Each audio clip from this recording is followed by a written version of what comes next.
Temple Talk from the Temple Institute in Jerusalem. Rabbi Richman here together with Yitzchak Reuven today. Lamed Tishrei. This is the 30th day of Tishrei, 5777. It's the first, the 2-day Rosh Chodesh, the first day of, actually tomorrow is the first day of the month of Marheshvan, tonight.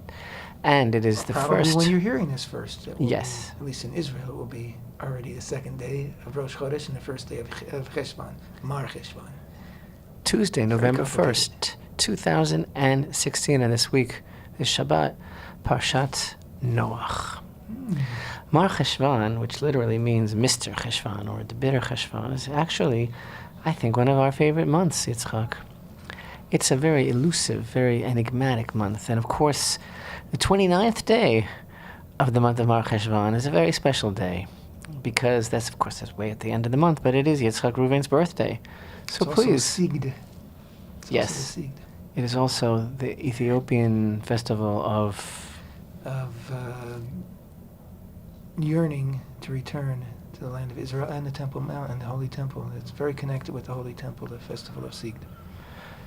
Today, as we speak, we are experiencing what is known in Hebrew as Yoreh, which means the first rain of the season. Mm-hmm. And after all, on Shmini Atzeret, the day following Sukkot, the last day of the holiday cycle of Tishrei, we had the special prayers for the rain at the proper time, for the blessing of rain.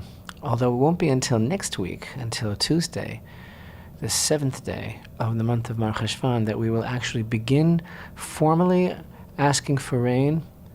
And that, of course, as we mention every year, a beautiful testimony to the eternity of the Holy Temple calendar, that even though the Holy Temple is not standing, we conduct ourselves according to the needs and according to the societal norms, as it were, of the Holy Temple, because the 7th day of Cheshvan, which is, again, next Tuesday, is 2 weeks after the last day of the festival of Sukkot. Ample time for everyone who came by foot in the time of the temple on pilgrimage up to Jerusalem, ample time for them to return to the furthest points of the world that they came from. I would say... And we don't want them to be out in the thoroughfares. Right. We don't want them to get stuck because we're so confident that God will answer our prayers immediately. The rain will come roaring down, that we want to make sure everybody's tucked at home first. I would say that this rain is a message from Hashem saying, guys, tradition is beautiful, but if there were a Beit Mikdash, if there were a Holy Temple today, as there should be, modern transportation, everybody would be home already, and this would be a proper time for the rain to fall. It wouldn't endanger anyone. So, sort of like a little reminder from God saying, you know, I'm good here. You guys got to get on the stick, build it, because there's nothing wrong with it raining a week after the end of the festival of Sukkot, Shmini Atzeret. That's such a beautiful interpretation, Yitzchak. You're saying, God is saying, let's get real. Come on. Get in your plane, go back. You got El Al, you got Delta, United, whoever still takes Jews. Because I know that what was it? Delta didn't want to take Jews to Saudi Arabia. Whatever it was, the point is, you're saying this is also a sign of great blessing because it's time. Yeah.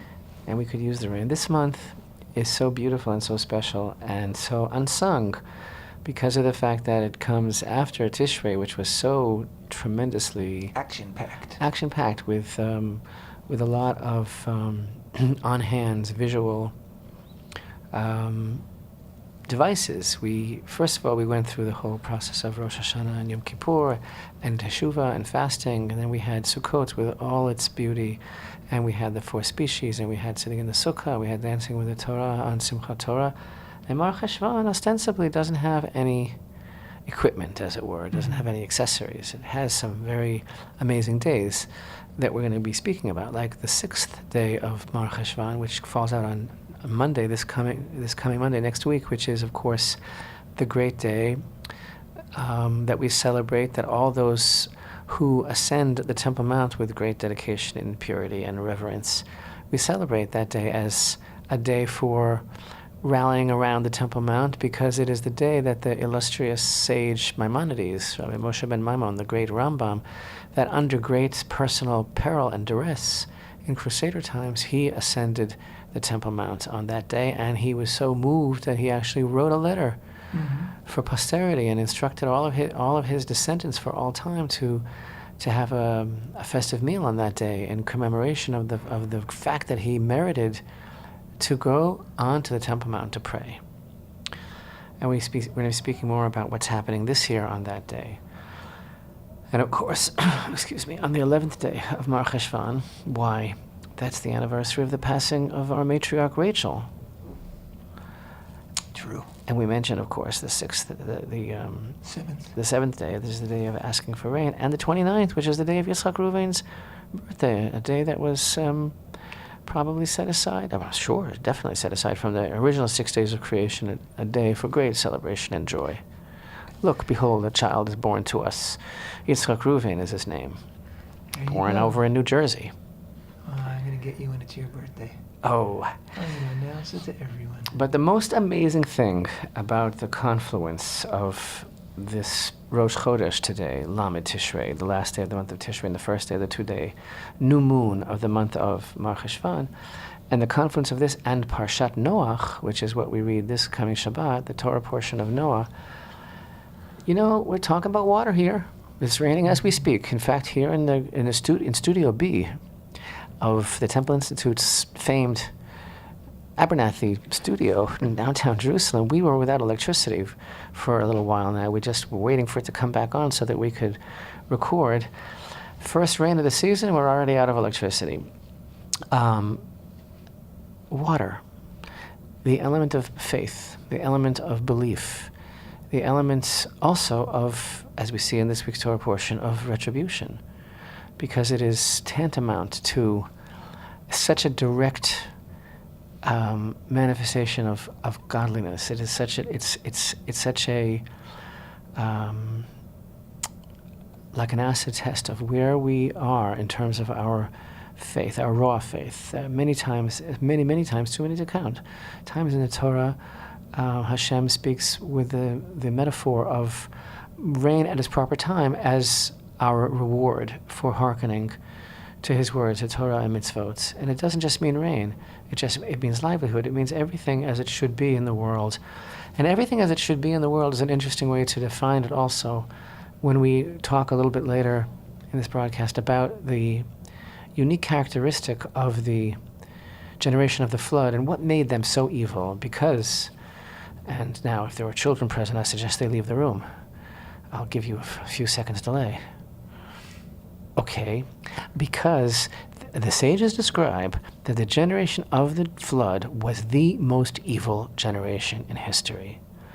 I'll be talking more about that in a couple of minutes, but first I just want to say the main thing to me about the month of Cheshvan, Marcheshvan, again traditionally known as Marcheshvan. Yitzchak was pointing out to me that in a scholarly treatise, he was just reading that it's really anciently one word, Marcheshvan, but in modern times it's been associated with two words, Marcheshvan, bitter Cheshvan, again because of the fact that Tishrei was so full of high-profile, action-oriented mitzvot, and now we're it's kind of drab. So maybe we're feeling kind of like let down a little bit because maybe we're just a little bit disappointed because Tishrei was so exhilarating and there were no major festivals in Marheshvan at all.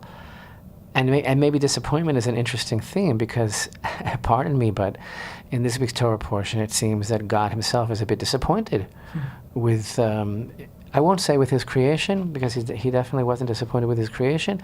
He's definitely disappointed though with what man did with it. Definitely disappointed with society.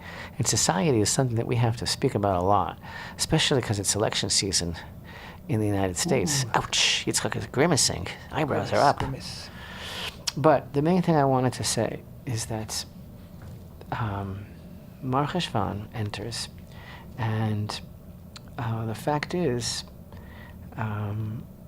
there's a very, very fascinating tradition regarding this month. And by the way, I also left out, speaking of water, that the 17th day of the month of Marheshvan is the day that the great flood began.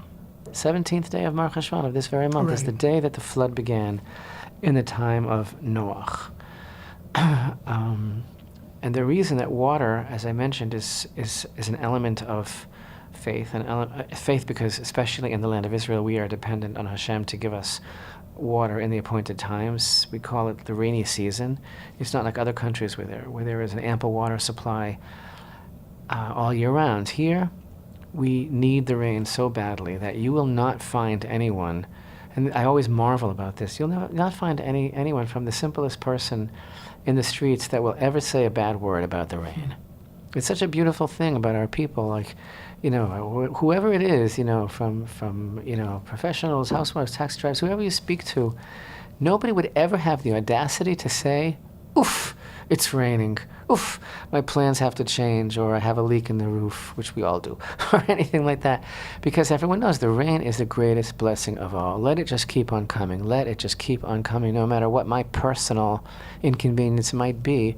We need the rain so badly in its appointed time. Another aspect of water, that in the 6 days of creation, so much of creation came into being by the divine act of separating things out and separating the light from the darkness, separating the upper heavens from the lower heavens, but the waters themselves were gathered up to create the oceans and the rivers and the lakes.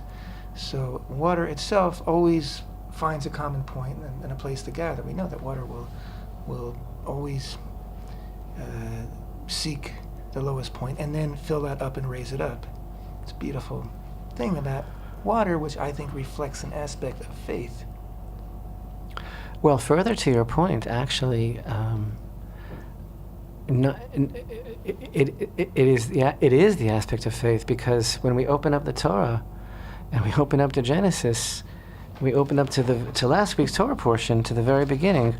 What do we read, which is just so amazing? In the beginning, Hashem created the heavens and the earth was astonishingly empty, with darkness upon the surface of the deep. And the divine presence hovered upon the surface of the waters. Mm-hmm. Where'd they come from? God said, let there be light, and there was light. And then finally, in verse 6, God said, let there be a firmament in the midst of the waters, and let it separate between water and water. And by the way, Yitzchak, what you just mentioned, that whole idea about the upper waters and the lower waters, it is so much like the very basis of everything, because it is the basis of longing. The waters that were separated, the lower waters, and how they cried out that they were far from Hashem, and that creates this tremendous yearning force in the world. That's another story altogether, but what I want to say... gravitational force to move upwards. Right. But the idea of the water, the creation of water not being described in the Torah, but rather we open up the verses and they say, darkness upon the surface of the deep, and Hashem's presence hovered up over the surface of the water, means that, not that Hashem didn't create water, because obviously he did, but the Torah does not record that. The Torah paints a portrait of water being the oldest existing element. Mm-hmm. In other words, it predates the rest of creation, and thus it is a testimony to Hashem's oneness. This is the deepest secret in the world, because this is the part of the great secret of mikveh, which is what Hashem called that gathering. Right. It's right here in the pasuk, in the verse, that Hashem called the mikveh mayim.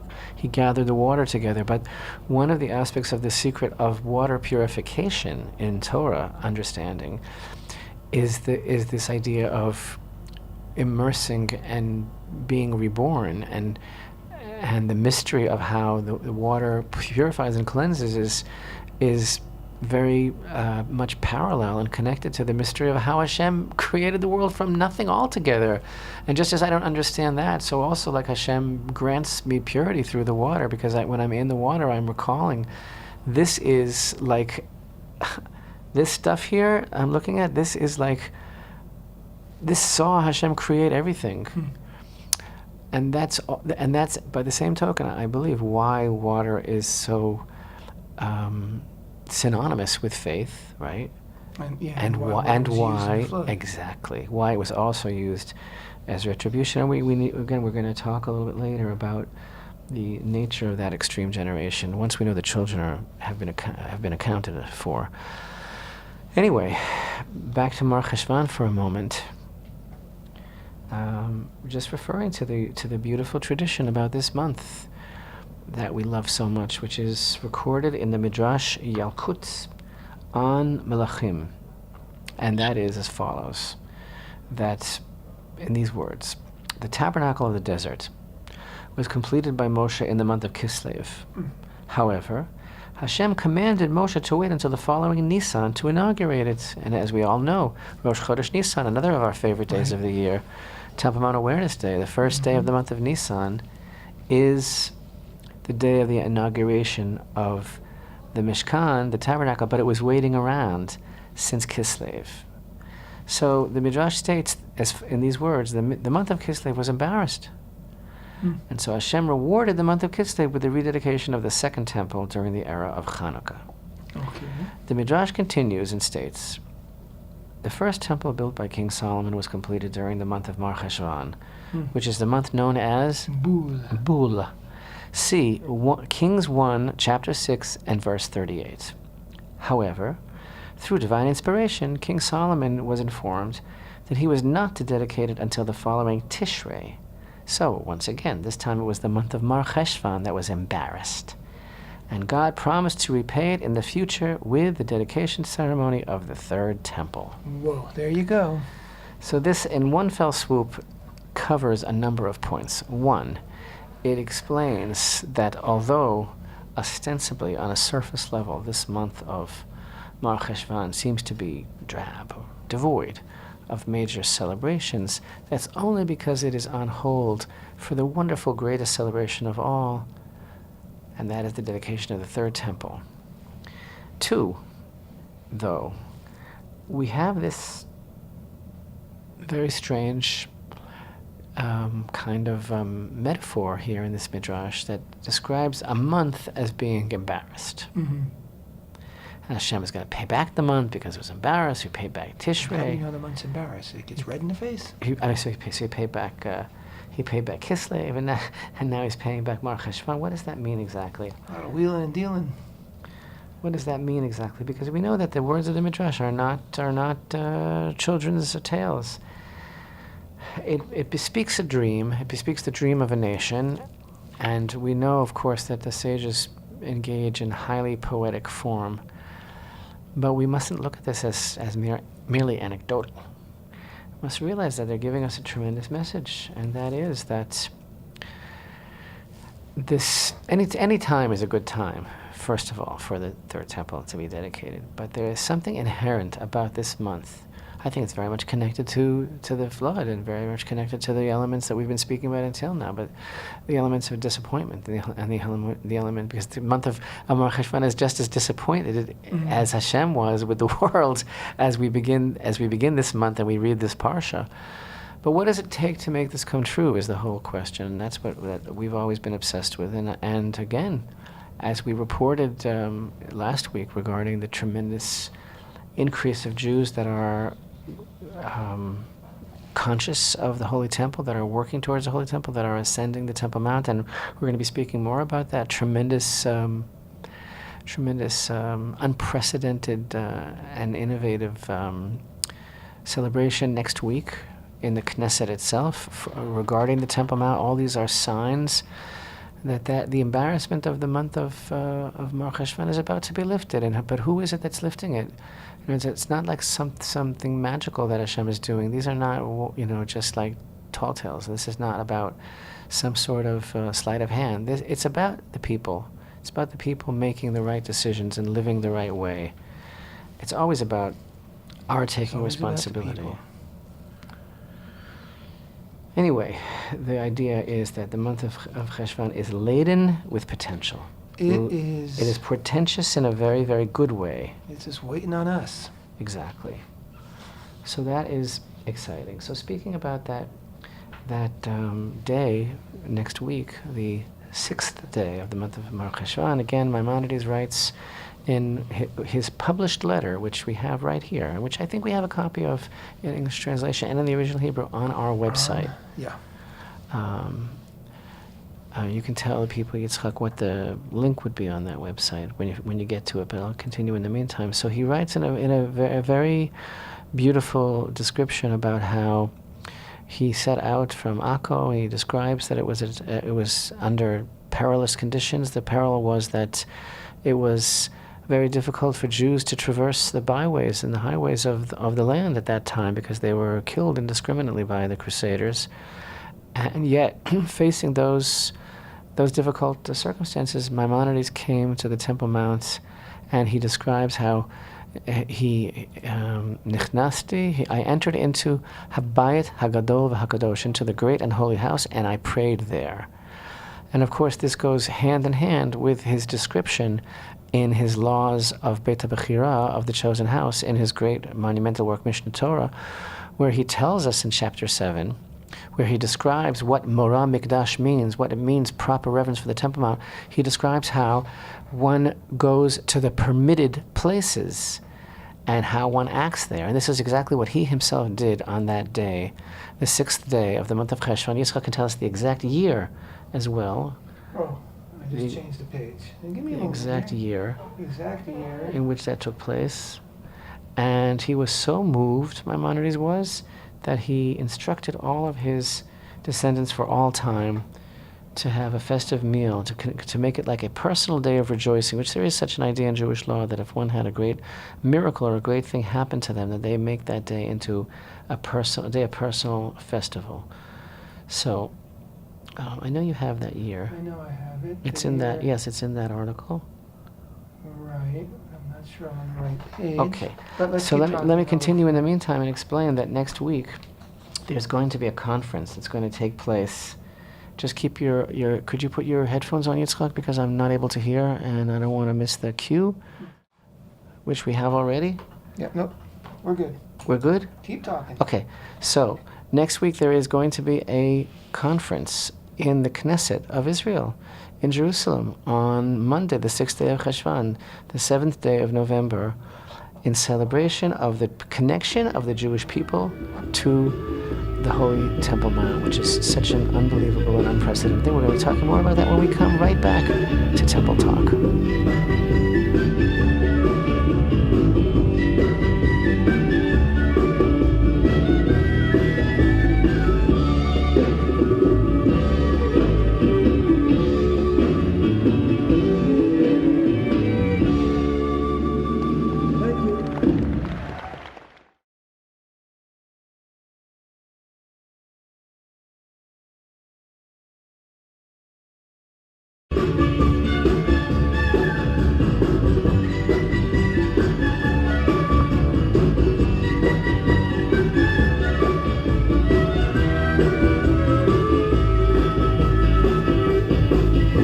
Shalom and welcome back to Temple Talk.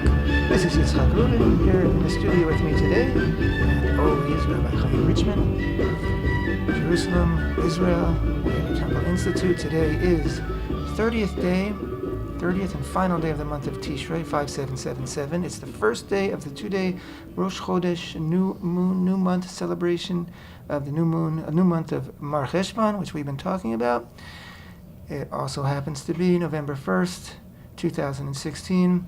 And to answer your question from earlier, Rabbi, Rambam, Moshe ben Maimon, also known as Maimonides, he ascended the Temple Mount on the 6th day of Marheshvan in the Hebrew year of 4925.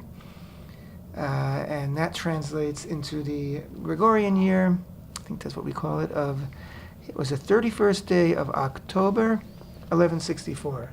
Cool. So that was actually yesterday, according to the Loazi non-Hebrew calendar. And for our Hebrew speakers, I'd like to read his words that he writes. I mentioned that it's in an epistle, in a letter. And for those that have the collected works, all of the works of Maimonides, there is actually a 2-volume set. And one of those volumes contains all of his letters. I have that. But more commonly, the letter is quoted verbatim in a very famous work called Sefer Charedim on Mitzvah Teshuvah, chapter 3. And his words were as follows: B'yom shlishi b'Shabbat, arba yamim liyerech Marheshvan, shnat shesh ve'esrim liyitzira, yatzanu me'Akko la'alot liYerushalayim tachat sakana, v'nechnasti labayit hagadol v'hakadosh v'etpalalti bo, b'yom chamishi shisha yamim liyerech Marheshvan, v'yom ze nadarti sheyeh yom sason v'simcha. Meaning, and on Tuesday, the fourth day of the month of Marheshvan in the Hebrew year was what again? The Hebrew year was 4925. We departed from Akko to go up to Jerusalem under perilous circumstances. And I entered into the great and holy house, and I prayed there on Thursday, the 6th day of the month of Marheshvan, and I vowed that this day should be a day of rejoicing and gladness. Those are his words. And as I mentioned, for some years now, the 6th day of Marheshvan has been marked by Temple Mount advocates and those who ascend the Temple Mount as a day of yearning, a day of celebration, a day of identification with the Temple Mount. And this year, this gathering is actually going to be held in the auditorium of the Knesset. It's going to be attended by the House Speaker, Yuri Edelstein, and a number of ministers of the government. And so, despite the fact that officially the government of Netanyahu is not pro a Jewish connection to the Temple Mount, really. I mean, they might say they are, but they aren't really, because the police are still instructed to move with a heavy hand against Jews who outwardly display Jewish sentiment or pray. And access is still very, very limited. And access is extremely limited and extremely difficult. And by the way, speaking of griping about access, now that we've changed the clock here in Israel, the Jews are the losers, as usual. We have lost 1 hour of being able to be on the Temple Mount because during the daylight savings time of the summer, Jews and Christians, Jews and non-Muslims altogether, are allowed to ascend the Temple Mount from 7:30 in the morning until 11 a.m. and again from 1:30 p.m. to 2:30 p.m. That is from Sunday to Thursday, and if those days are not Muslim holidays. However, in the winter, what is it called?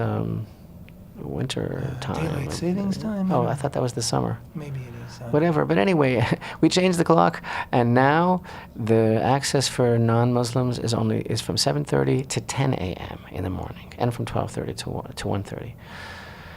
So, but the point is, despite the clearly ambivalent feelings that the government has about this albatross known as the Temple Mount, the upsurge in the heart of the cannot be quenched or quelled, and it reverberates all the way to the halls of the Knesset itself, and members of the government themselves are on the bandwagon, and they are among the vocal positive proponents of deepening and appreciating and extolling the Jewish connection to the Temple Mount. And that's what that conference is all about. It's all about deepening, appreciating, and extolling the Jewish connection to the Temple Mount. And of course, this takes on even greater significance now that we are in the shadow of the preposterous, obscene UNESCO declarations that have decided to just, in broad daylight, take a pen and rewrite history, take an eraser and erase everything. And interestingly, at this conference, Professor Gabi Barkai, who was a guest of ours here, you saw it here first a number of years ago on Temple Mount Awareness Day broadcast. You can still find it on YouTube, speaking about what we call Temple Mount denial. He's going to be there together with Tzachi Zweig. They are Temple Mount archaeologists and researchers, and they are going to be presenting a presentation of something that we reported on a couple of weeks ago, the original floor tiling of the Holy Temple. So, what does UNESCO have to say when we show this is the floor of the Holy Temple, What can I tell you? UNESCO doesn't have to base their decision on anything because it's solely based on politics. Parshat Noach. Parshat Noach.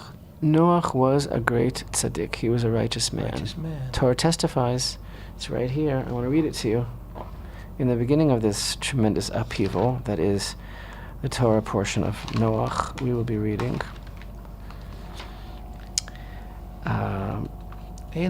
first verse. Eila toldot Noach. Did I tell you this in my bar mitzvah parsha? Whoa. Even though my birthday is in the summer, right? It's It's in August, right? This is one of those things that I don't know. I'll tell you, it was the 70s. Who knew? We were manipulated. They did all that mind control LSD experiments in the 70s. The government.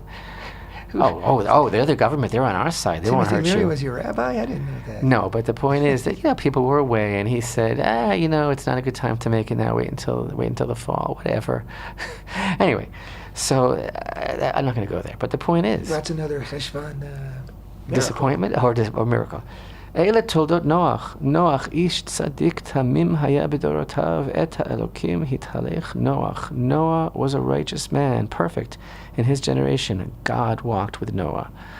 Yet, what we're going to be exploring in a bold new way, if I do say so myself, if I can get my act together, we're going to be exploring in our video lesson this week on Parshat Noach. We're going to be exploring the question of Noach. Was he only a tzaddik for his generation, or was he altogether a tzaddik for all time? I mean, after all, the man saved the world. I would refine it even more. I mean, what you're referring to is the fact this is ish tzadik b'dorotav. Exactly, and I'm referring to the famous Rashi. Rashi cites a source that there are some that interpret these words for praise, and there are some that interpret it for derision. There's some saying that he was great, altogether great, and some say but if you were to compare him to other people, he wasn't so great. I'm going to examine that statement in a new way on our program. Like I said, if I can get my act together and hear myself think, and I'm very excited about it because I think that Noach was a great man. I think he was. I don't see how anyone could question that. The man saved the world, but more about that later in our video. But listen. Again, first of all, he was so incredibly compassionate. By the way, and I've mentioned this before, that Adam was forbidden to eat meat. Right. And that continued for 10 generations. Adam and all of his descendants were only allowed to eat herbs and the things that grow. And it was Noah that was permitted to eat meat. And some people don't understand that, and they think in a very silly way, in a very superficial way. They say, "Oh, he saved the animals, now we can eat them." Tell me something. Does that make any sense? Does that make any sense? He saved the animals, and therefore he had some sort of an acquisition, like he's like the balabayit now. He made like a kinyan, they're mine now. Like I own that. No, that's not at all what the sages teach. They teach a very deep thing. They teach that his relationship with them was so selfless, and he understood them so well, and he was literally ready to die for them. Like he gave his life for them to such an extent that he deserved it in a completely different way. Because, listen to this. Are you ready? This is like the time for the drum roll. Bring the children back into the room. Only a person who is compassionate and who can understand the life force and our connection to the rest of creation should be allowed to eat meat. Not a mouth-breathing, lustful consumer head who only cares about his next burger. You know what I'm saying? That's not what it's about. And the example that the sages give is that, because the man was like, he didn't sleep. Like the whole time that he was on the ark, like up and down, back and forth, feeding them, because they all fed at different times. And like he had his alarm set, like he had his app on his phone, like ringing like every minute, because it was time to feed the orangutan, or it was time to feed the aardvark, or it was time to feed the eel, the electric eel, whatever. They all ate different things at different times. And then there was one animal, and I can't remember the name of that animal exactly. And there's one animal that wouldn't eat anything. And Noach was beside himself with grief. The animal was like pining away. And the animal would not eat anything, and he didn't know what to do. And one day he was like eating a fruit, and he cut the fruit open or something, and a worm crawled out. The fruit was wormy. And the worm like fell into the mouth right in front of that animal, and the animal gobbled it up. And Noach was so happy because he learned what that animal likes to eat. And from then on, he like made sure to make sure that some of the fruit that he had got wormy, so that he was able to give. What was this animal? We can look it up afterwards. Wow. Don't put me on the spot. Okay, well, people can look it up. They don't. Yeah. Anyway. Google it. So, but that's just an example of the extent that he went. He was a very, very special person. Had an unhappy ending in the end of the parsha. Yeah. Was again, there's that theme again, disappointment. He was disappointed with the world, I think, and that's why he took to drinking. This is the world that I saved, he said to himself. But anyway, things were choppy until Avraham. Things were still choppy after the generation of the flood as well. But listen, the generation of the flood. Again, children, please go out, go find something to do. I'll just wait here for a couple of seconds. Okay. The generation of the flood was so bad that they are considered to be the worst generation that ever lived. Whoa. They were marked by Pretty bad. Horrible sexual depravity, true. But you know what? And all forms of idolatry, true. But that wasn't the worst of it. The worst of it was the organized robbery, which is referred to by the Torah with a singular word that brings chills even to our ears today. The word is Hamas. Mm-hmm. And that is a type of deliberate, like, raping robbery. It's like if robbery could be defined as being like just so totally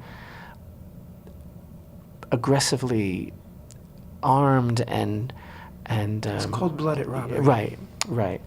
And again, the sages give examples of how it was on a societal level. Like the classic example that's mentioned is very chilling. It's like that there was a certain day of the week that was the day that the court was in session, and the judges would be sitting outside, and like people who had grievances from the time of Adam, like there were already laws in the world, and people would come and sit and stand before the judges, and it was market day, right? Mm-hmm. And in front of the judges, like everybody, all the people in this town would like form a line and walk by this vendor who has a big sack of beans that he sells, let's say, by the kilo, right? Yeah. Lima beans, for example. Got your lima beans, you got your black beans, you got your fava beans. Succotash. Whatever, doesn't matter. I knew you'd want to say that, though. So the point is, and those who know why, it doesn't matter. But the point is, black-eyed peas. Each person in this line would walk by the vendor and pick one bean out of the bag. And in this cold-hearted, cold-blooded, organized fashion, they robbed, in broad daylight, this man of his livelihood, taking every single thing he had. But they couldn't be prosecuted. Because it was less than the minimum. Exactly, because each person only took one bean, and they knew that according to their laws, they could not be prosecuted on something less than the value of a pruta. That was a generation of lawyers. Yeah. Need we say more, people? And therefore, Is there a better description than that? They actually destroyed this man, and they couldn't be prosecuted.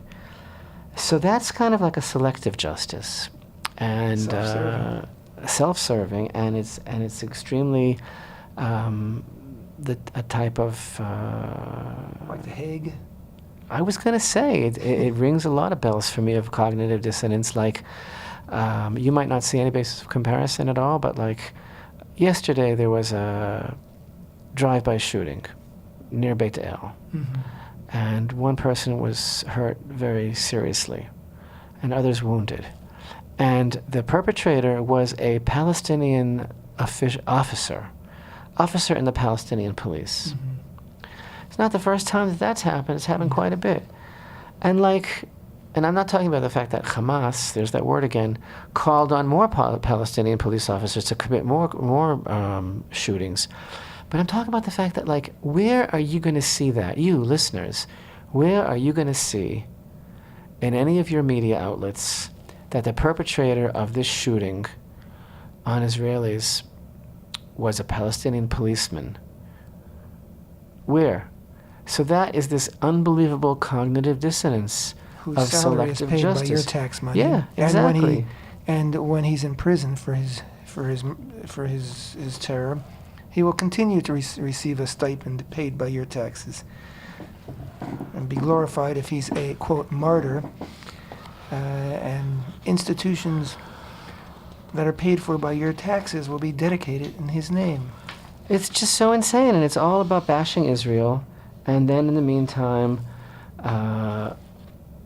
here's a headline from this hour on Israel National News. What is Obama planning for Israel in the final months? Reports suggest White House preparing possible last-ditch attempt at achieving two-state solution before Obama's term ends next January. He's so bent on going down in history as bringing about the two-state solution, or he's so bent on destroying Israel that there are solid rumors that something's going to happen in this month. It's referred to as the November surprise. Like, what's going to happen exactly? That he's going to try and do something to Israel. And there's all sorts of things that are being discussed. There's a fear that he might choose to unilaterally recognize Palestinian statehood, or that they might actually push a resolution, not in the UNESCO, but in the Security Council, whose whose member states are bound to abide by its resolution. They might actually issue something from the Security Council against Jewish building in Judea and Samaria, which means Yitzchak's house, and it means my home as well. So it's just unbelievable cognitive dissonance of what justice is, what right is. And, frankly, the deeper that you study about what that generation was all about, it might sound at first like, oh, how terrible, these were such terrible people. But you know what? I'm sorry, it's not all that far from what society is today. And then there's the rising level of the oceans happening today. So put that in your pipe and smoke it. Anyway, America is all about cognitive dissonance. So is the rest of the world. But when it comes to the elections in America, I don't see any good ending to this story. I don't know how it's gonna play out. I don't see a good ending there. But our laureates, our Nobel laureate for literature, who, by the way, because we reported to you last week that he didn't respond, but he has responded and explained very succinctly that he was simply speechless, overwhelmed. Didn't I tell you? Didn't I tell you he was just modest? Anyway, he did respond and was very thankful and very appreciative. But he said these words. He said, "It'd be a suicide case, but there was nothing I could do to stop it. I don't care about economy. I don't care about astronomy, but it sure does bother me to see my loved ones turning into puppets." And that is how I describe my own heart of hearts, what's going on with people that I care about and love in America. And they're turning into puppets. Don't care about economy or astronomy, but that bothers me. And you know what? It's a suicide case, what America's going through right now, but there's nothing I can do to stop it. Anyway, I got that off my chest. Oh, there you go.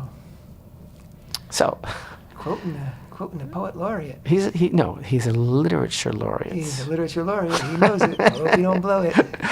Anyway, Parshat Noach is just amazing. I really want to talk about who Noach was, and that's what I'm going to do if God gives me the ability in this week's video, because I think there's something major there for us to learn about how we serve God in our own time and what it really means to be serving Him and to be as righteous as we can.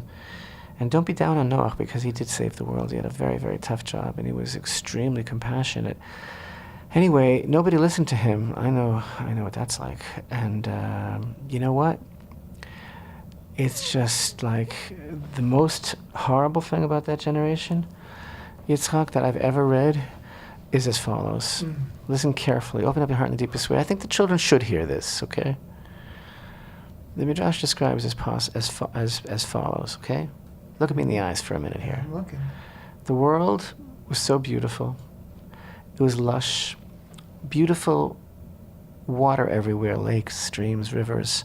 They had everything they needed. And don't forget, water is everything. It's parnasah. It's shefa, right? It's the influx of blessing. It's everything they need to survive. And they knew it.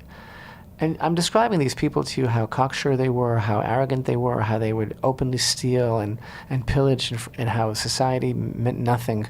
But you know what this midrash says, and it's so succinct, and the sages are so spot on with their descriptions. It says that they looked around their world and they said, listen carefully, they said, who needs God? We don't need him. The only thing we might possibly need him for would be for a little bit of water, but we've got plenty of that, so we don't need him at all. Well, And therefore God said, oh, you don't need me for water? You got plenty of water? Okay.